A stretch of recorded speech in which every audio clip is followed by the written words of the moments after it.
Bonjour, Mathilde Lafarge, présidente de l'association L'Étoile de l'Info pour Paris Gagnant. Je vous en prie, entrez.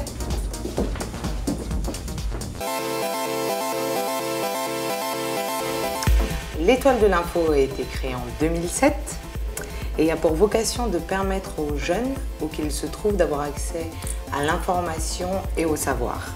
Donc aujourd'hui on a 5 membres, dont Albert Chamag-alias Menelik, Thomas Constantino à titre de trésorier, ou encore Carmen Kamgeng qui fait un travail très efficace à partir de la Côte d'Ivoire. On a une centaine de membres adhérents et je dois souligner la participation et le soutien de quelques-uns, dont Monsieur Roger Banqui ou encore le capitaine Courage, donc de l'équipe nationale du Cameroun. Donc mes salutations Monsieur Rigobert Song. On compte sur vous encore et encore et encore. Et on a aussi un certain nombre d'abonnés, à savoir 500 à ce jour. Donc ce sont des personnes qui souhaitent recevoir les magazines à domicile, directement et non pas dans les points de distribution dans lesquels ils sont actuellement disposés.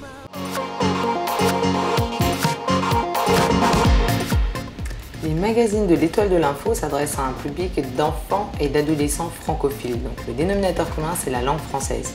Ils sont disponibles en version papier recyclé et en version numérique sur www.l'étoiledelinfo.com, tout attaché et en minuscules.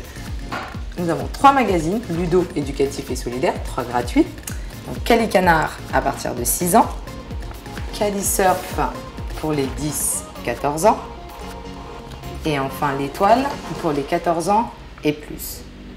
3 magazines ludo éducatifs et solidaires, ludiques à travers la mise en scène de l'information et quelques thématiques abordées qui sont très intimistes et très personnelles, tout ça pour capter en fait l'attention de nos jeunes lecteurs, éducatifs à travers quelques sujets abordés ou quelques rubriques fixes même je dirais, des thématiques écologiques, technologiques, culturelles, l'actualité internationale.